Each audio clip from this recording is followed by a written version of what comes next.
사도행전 27장 14절로 26절 말씀입니다. 얼마 안 되어 섬 가운데로부터 유라굴라라는 광풍이 크게 일어나니 배가 밀려 바람을 맞추어 갈 수 없어 가는 대로 두고 쫓겨가다가 가우다라 하는 작은 섬 아래로 지나 간신히 거루를 잡아 끌어올리고 줄을 가지고 선체를 둘러 감고 스르디스에 걸릴까 두려워하여 연장을 내리고 그냥 쫓겨가더니 우리가 풍랑으로 심히 애쓰다가 이튿날 사공들이 짐을 바다에 풀어버리고 사흘째 되는 날에 배 기구를 그들의 손으로 내버리니라. 여러 날 동안 해도 별로 보이지 아니하고 큰 풍랑이 그대로 있으며 구원의 여망마저 없어졌더라.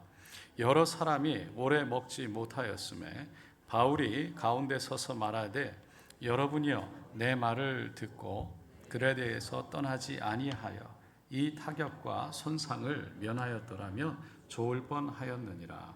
내가 너희를 권하노니 이제는 안심하라. 너희 중 아무도 생명에는 아무런 손상이 없겠고 오직 배뿐이로라.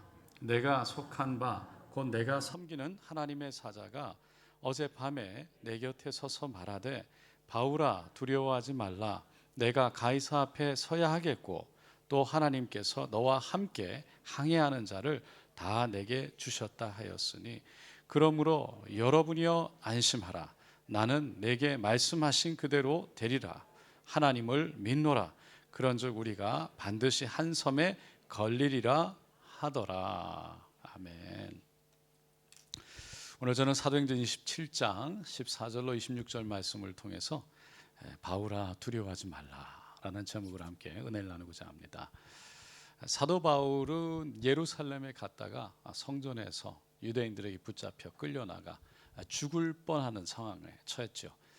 그러다가 천부장이 와서 또 백부장과 함께 건져내고 그 천부장의 도움과 배려와 그 보호함 안에 살다가 사도 바울을 죽이기 전까지는 먹지도 마시지도 않겠다는 40여 명의 유대인들의 그 소식을 듣고는 그날 밤 바로 가이사랴 로마에서 온 총독이 있는 벨릭스에게 보내게 되죠.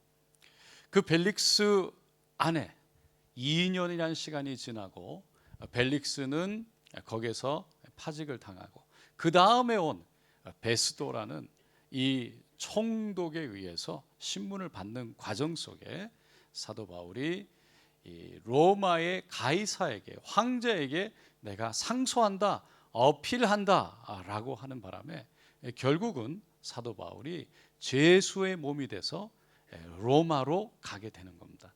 그래서 27장 오늘 본문의 시작에 보면 1절에 우리가 배를 타고 이달리아에 가기로 작정됨에 바울과 다른 제수 몇 사람을 아구스도대의 백부장 율리오라는 사람에게 맡기니라고 되어 있어요.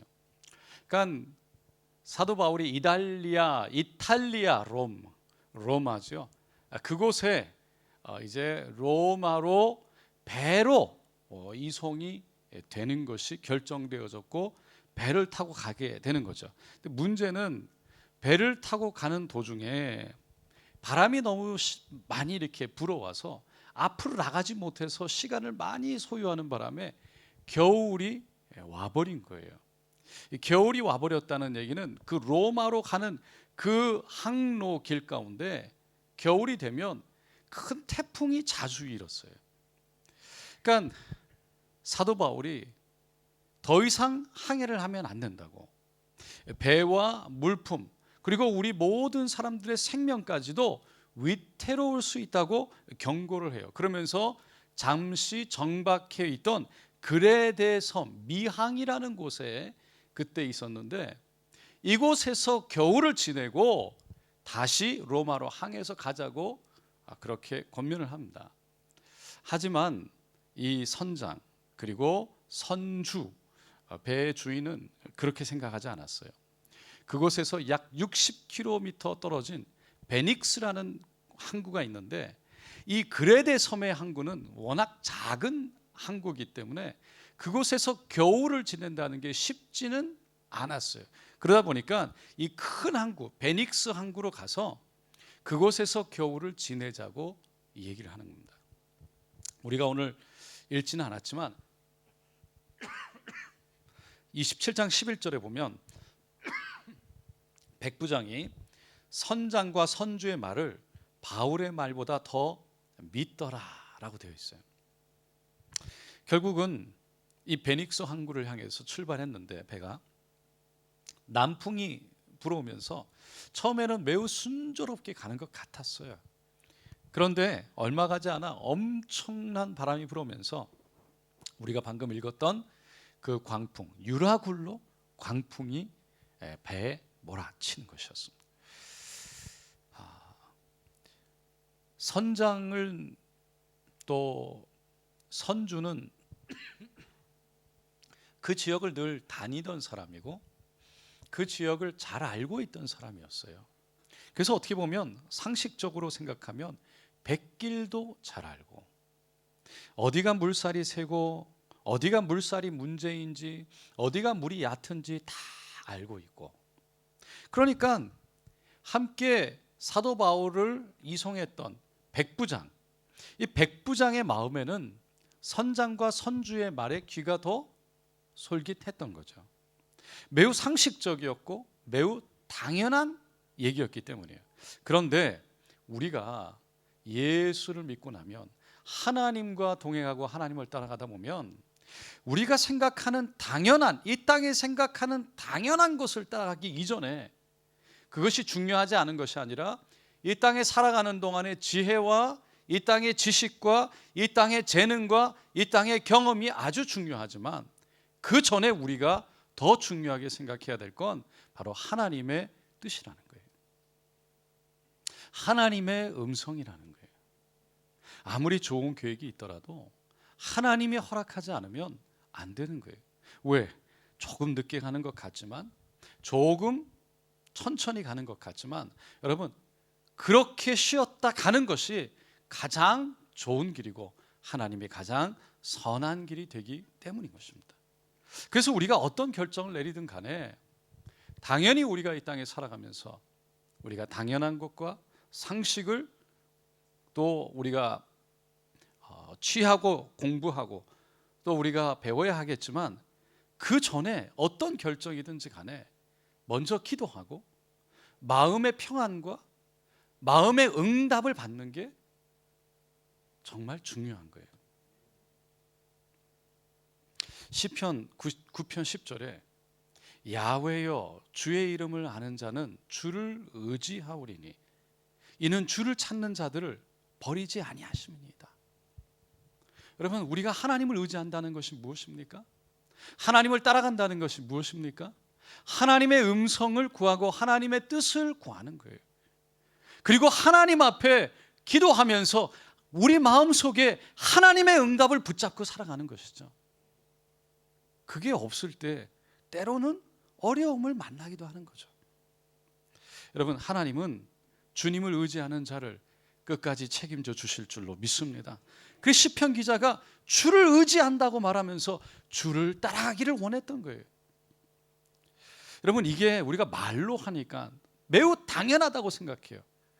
당연히 기도하고 당연히 응답받고 당연히 마음속에 평강과 평안 가운데 하나님의 뜻을 구해서 결정하고 가는 것이 너무나 당연한 거 아니냐고 말하지만 실제로 우리 삶 속에 그러냐는 것이죠. 무엇보다 사실은 쉽지가 않은 거예요. 왜? 성경에 보면 수많은 믿음의 사람들이요, 상식을 뛰어넘어 하나님의 뜻을 쫓아 살아가기까지는 오랜 시간이 걸렸어요. 아브라함이 그랬죠. 하나님이 말씀하셨고 하나님의 약속이 있었고 그래서 하나님의 뜻이 있었지만 하나님이 하실 거라고 말은 했지만 자신이 스스로 하나님의 약속을 이뤄보겠다고 아들 이스마엘을 낳았잖아요. 그리고 시간을 25년이라는 시간이 흐를 때까지 그 상식에 벗어나는 아들 이삭을 모리아 산에서 하나님의 뜻 앞에 드릴 때까지, 그래서 하나님의 뜻을 쫓아갈 때까지 무려 25년의 시간, 그때부터 하나님을 신뢰할 때 하나님의 응답 가운데 움직일 때, 그때부터 하나님이 약속을 이루어가기 시작하셨어요. 모세도 그러지 않았습니까? 자신의 민족 이스라엘을 애굽에게서 건져내려고 했어요. 하지만 그 자신의 동족 히브리 사람, 이스라엘 사람을 괴롭히는 애굽 사람을 바라보면서 쳐서 죽였잖아요. 그것 때문에 미디안 광야로 도망가서 40년을 살았어요. 어떻게 상식적으로 생각할 때는 모세가 왕자일 때, 권력이 있을 때, 힘이 있을 때, 그때 뭔가를 하는 것이 맞는 거예요. 하나님이 그때 모세를 들어 사용하는 것이 상식적으로 쉬워 보이는 거예요. 근데 하나님은 뜻은 그게 아니었어요. 모세가 하나님의 뜻에 순종할 때까지, 하나님 저 못합니다 5번 부인했지만 결국 하나님의 뜻에 순종하여 미디안 광야에서 아무것도 아닌 사람으로 애굽에 갈 때까지, 전적으로 하나님을 의지할 수 있을 때까지 하나님은 무려 40년을 기다리셨어요. 여호수아도 모세가 죽고 그 이스라엘 백성들을 이끌기 시작할 때 너무 두렵고 떨렸어요. 말할 수 없이 두렵고 떨렸어요. 그렇지 않았을까요?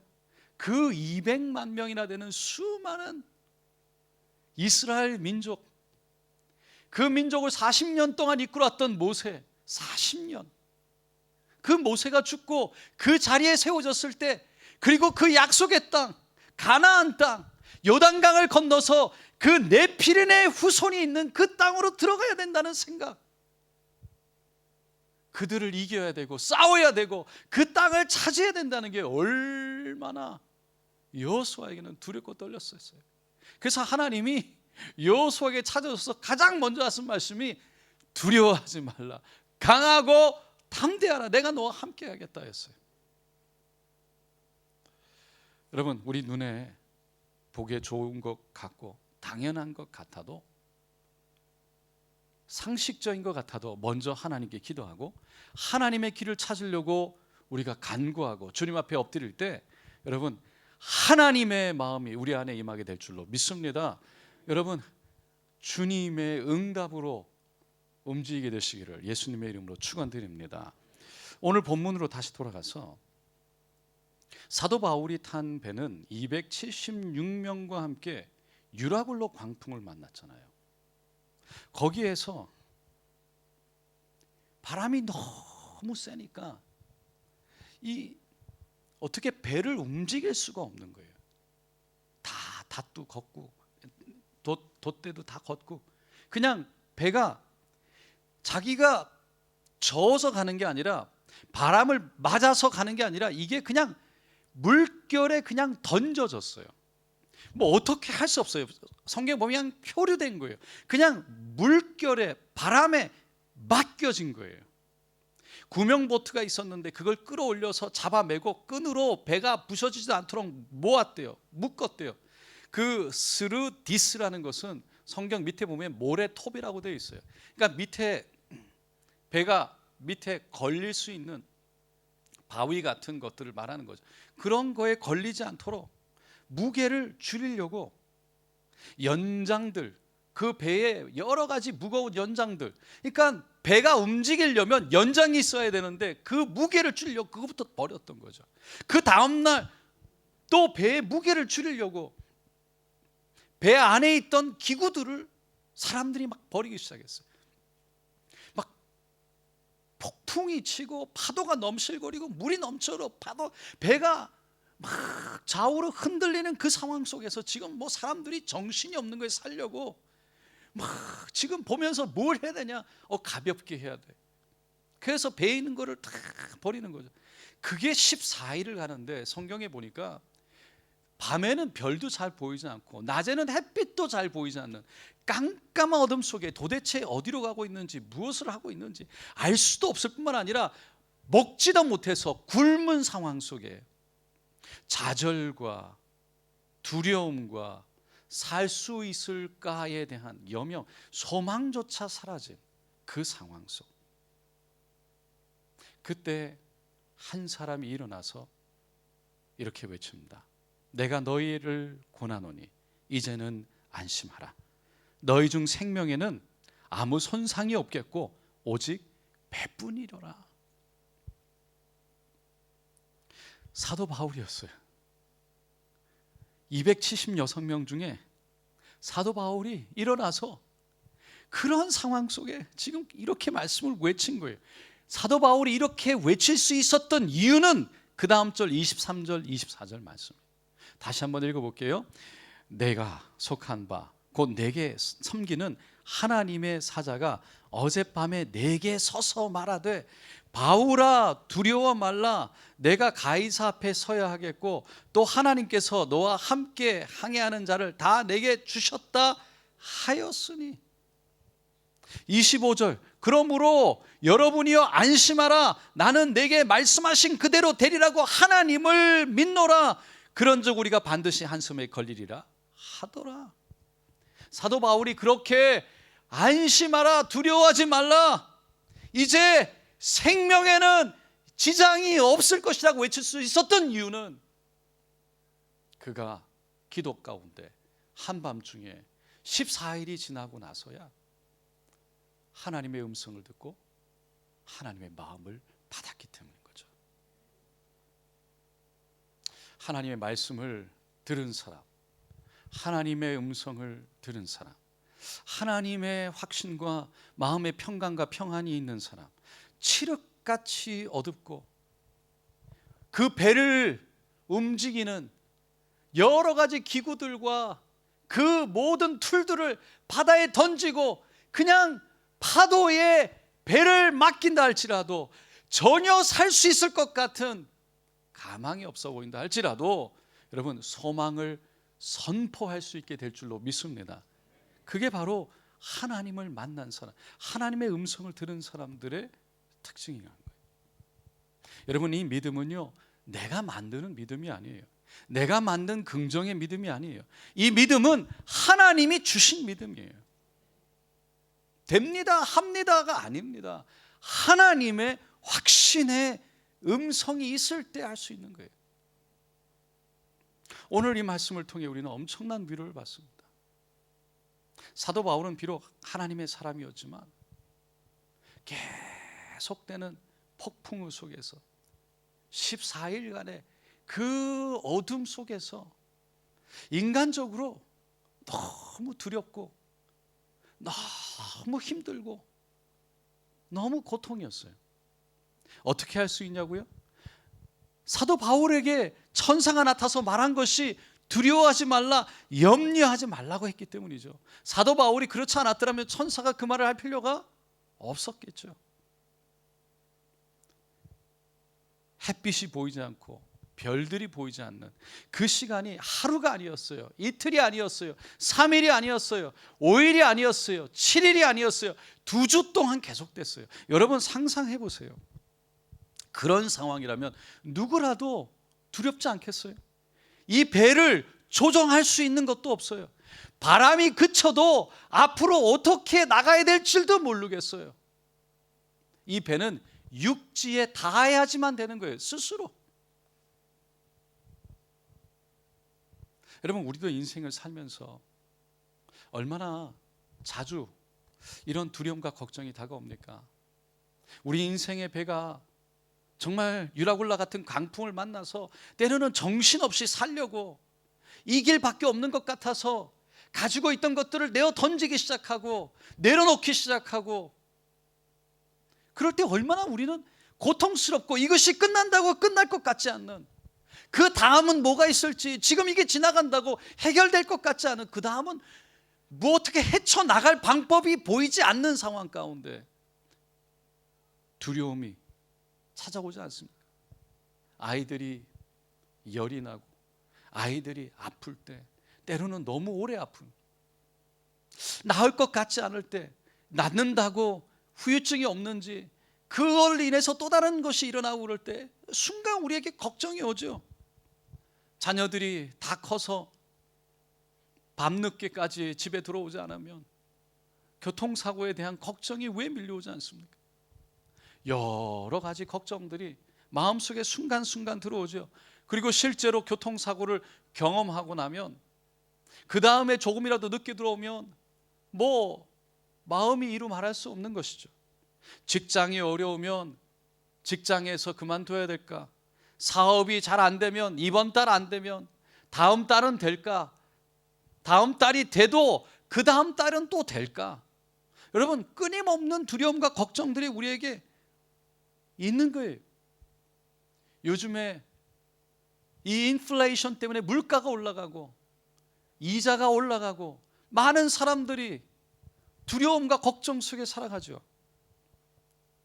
여러분, 하나님을 믿고 하나님을 신뢰한다고 말하고 우리는 기적을 믿는다고 하지만 실제로 이런 일들이 반복해서 일어나고 정말 이게 어떻게 끝날지, 어떻게 우리가 이것을 헤쳐나갈지 앞이 보이지 않는, 내일이 보이지 않는 그 상황 가운데 여러분, 누구라도 두렵고 걱정이 되고 때로는 소망에 대한 믿음이 흔들리기 마련인 거죠. 바울도 그랬던 거예요. 그 믿음의 사람 바울도 두려웠던 거예요. 그런데 그 바울에게 하나님의 음성이 들려왔을 때 변화가 일어나는 거죠. 하나님의 음성이 들려왔을 때 그 마음에 평안이 오는 거예요. 자신의 두려움을 뒤로하고 자신의 두려움을 내려놓고 이제는 두려워 떨고 있는 수많은 사람들을 위로하기 시작합니다. 그들에게 평안을 선포하기 시작합니다. 내가 너희를 권하노니 이제는 안심하라. 너희 중에 생명이나 아무 손상이 없겠고 오직 배뿐이라. 살 것이다. 하나님이 함께 하신다는 것이 믿어졌고 내가 그것을 믿노니 우리 배가 반드시 어떤 섬에 육지에 걸리게 될 것이라. 사도 바울은 그 하나님의 음성을 들었기에 강력하게 외칠 수 있었어요. 여러분, 때로는 14일이라는 어둠 가운데 있을 때 하나님의 음성이 들리지 않는 것 같습니다. 하나님이 어디 계신지 도대체 하나님 말씀하지 않는 것 같습니다. 그 기간이 14일이지만 때로는 우리에게 1년이 될 수도 있고 2년이 될 수도 있어요. 그러나 하나님은 침묵하시는 것이 아니라 하나님의 때를 기다리고 계신 줄로 믿습니다. 오늘 본문 27절, 28절 죄송합니다. 오늘 본문 그 다음 27절, 28절에 보면 우리가 읽진 않았는데 이렇게 되어 있어요. 열 나흘째 되는 날, 14일째 되는 날 밤에 우리가 아드리아 바다에서 이리저리 쫓겨가다가 자정쯤 되어 사공들이 어느 육지에 가까워지는 줄을 짐작하고 물을 재어보니 20실이 되고 조금 가다가 다시 재니 15길이라. 14일째가 되는 그날 이제 사공들이 본 거예요. 실을 내려다가 재어보니까 점점점 육지로 뭔가가 가까워지고 있는 거예요. 그래서 이 사람들이요, 암초에 걸릴까 봐 배 뒷전에다가 배를 움직이지 않게 하고 이 닷을 4개를, 그러니까 무거운 브레이크를, 배를 멈추게 할 그 닷을 끊어서 던져버려요. 이젠 진짜 브레이크도 끊어낸 거죠. 브레이크도 없어요. 그리고는 사공들이 도망하려고 그것을 보고 뱃머리로 달려들 때 구명정을 내리려고 하는 그 모습 가운데 그 구명정을 타고 도망가려고 할 때 사도 바울이 저들이 도망가려고 한다. 저들이 사공들이 도망가면 우리는 다 죽는다고. 그러면서 이 로마 군사들이 결국 밧줄을 잘라서 구명보트를 버려버려요. 이제는 진짜 배 안에 갇혔고 구명보트도 없는 그런 상황이에요. 그러고서는 날이 새기를 기다리는 거예요. 사도 바울이 일어나서 사람들에게 뭘 먹자고, 뭘 먹으라고 그러면서 다 이제 먹을 것을 주는 거죠. 같이 먹는 거예요. 빵을 먹는 거예요. 근데 여러분 34절에 이것이 너희 구원을 위하는 것이요 너희 중 머리카락 하나도 잃을 자가 없으리라 위로하면서 막 먹어요. 하나님께 축복하고 감사하고 그리고 함께 먹기 시작해요. 그리고 사람들이 이제 정말 괜찮은가 보다 그러고 육지가 가까워지는가. 근데 구명 버튼은 없어졌고 사공들이 언제 도망갈지도 모르는 그 상황 속에서 지금 받아 먹는데, 여러분 그때 배 타고 있던 사람들 상상해 보세요. 겁에 질려 있고 14일이란 그 속에서 배멀미를 하고 씻지도 못하고 고생하고 자지도 못하고 어디 앉을 때 누울 때도 제대로 없는 엄청난, 여러분 276명이 타고 있었어요. 그 배가 클 수도 있지만 그렇게 많은 사람들이 그 자리에 있었다는 거예요. 그 상황 속에서 사람들을 위로하고 함께 먹고 그리고 함께 붙들고, 그 성경에 보면 그 사람들이 배불리 먹게 하고요, 마지막으로 그들의 음식 밀을 다 갖다 버리는 거예요. 바다에다가. 마지막이었어요. 먹을 거 음식을 버리는 거예요. 이제는 결국은 바람과 파도에 밀려서 해안으로 가다가 두 물이 합쳐서 흐르는 급한 곳으로 가면서 배가 감당을 못하고 깨지려고 하니까요, 이 죄수들을 바라보던 로마 군사들이 그 죄수들을 죽이려고 하는 거예요. 바울을 죽이려고 하는 거예요. 왜? 그렇게 해서 죄수들이 도망가면 결국은 로마 군인들이 책임을 감당했대. 결국 자신들이 죽기 때문에 자신들의 손으로 죽였다고, 죄수들을 그렇게 해야 되기 때문에. 그것을 봤던 백부장이 수영할 수 있는 사람들을 뛰어내리게 하고 수영할 수 없는 사람들의 배 조각을 잡아가지고 배가 깨어지면서 그 조각들을 붙잡고 해안까지 가게 하고, 그래가지고 결국은 276명 전원이 해안으로 들어가서 살아남게 된 것입니다. 여러분, 우리가 이 말씀을 가만히 보면서 그 배를 타고 항해했던 276명 사도 바울, 그때 그 살아남기까지의 과정들이 때로는 우리의 인생과 같지 않은지 생각해 보게 되는 거예요. 우리 굽이굽이 우리 인생 가운데 얼마나 위태롭고 위기했던 순간들이 있었습니까? 얼마나 힘들고 고통 가운데 앞이 보이지 않던 순간들이 있었습니까? 그런데 그 순간 가운데 기도하고 하나님의 음성을 듣고 인내하며 기다렸더니 하나님이 결국 내 마음대로 할 수 없는 이 배 인생을 결국은 물가의 해안에 닿게 하시더라는 거예요. 여러분, 그렇게 경험한 우리 인생, 우리 하나님, 지금도 그 하나님 앞에 하나님의 뜻을 구해서 하나님과 동행하기를 간절히 소원합니다. 사랑하는 성도 여러분, 우리 인생에 때로는 살 길이 있어서 한순간 고비를 넘겼지만 로마 군인이 죽이려고 칼을 들고 달려들었던 것처럼 때로는 살은 것 같은데 다시 어려움에 들어갈 때도 있지만 우리 하나님은 누군가를 보내서 또 상황을 통해서 반드시 역전시키는 하나님인 줄로 믿습니다. 그것을 믿는 것이 우리가 바로 하나님을 신뢰하는 것이라고 성경은 말하고 있는 것입니다. 그래서 우리가 하나님께 맡길 때 평안을 누릴 수 있다는 거예요. 하나님께 맡긴다는 건 말 그대로 하나님께 올려드리는 거예요. 하나님이 하십시오. 그리고는 우리가 아무것도 안 하는 것이 아니라 우리의 두려움과 걱정과 근심을 주님께 맡겨버려서 여전히 우리가 가야 할 길을 그냥 묵묵히 가는 것입니다. 여러분, 그 평안과 그 응답의 담대함으로 믿음으로 우리가 채워질 때 우리는 아무리 어려워도 아무리 힘들어도 하나님의 인도함을 받을 수 있을 줄로 믿습니다. 사랑하는 성도 여러분, 우리 인생의 배, 그 배에 우리 주님이 타고 계신 줄로 믿습니다. 주님 앞에 올려드리고 맡겨드리고 의지해서 주님의 음성 앞에 우리 마음을 들여 순종하며 평안과 응답으로 살아가게 되시기를 예수님의 이름으로 축원드립니다.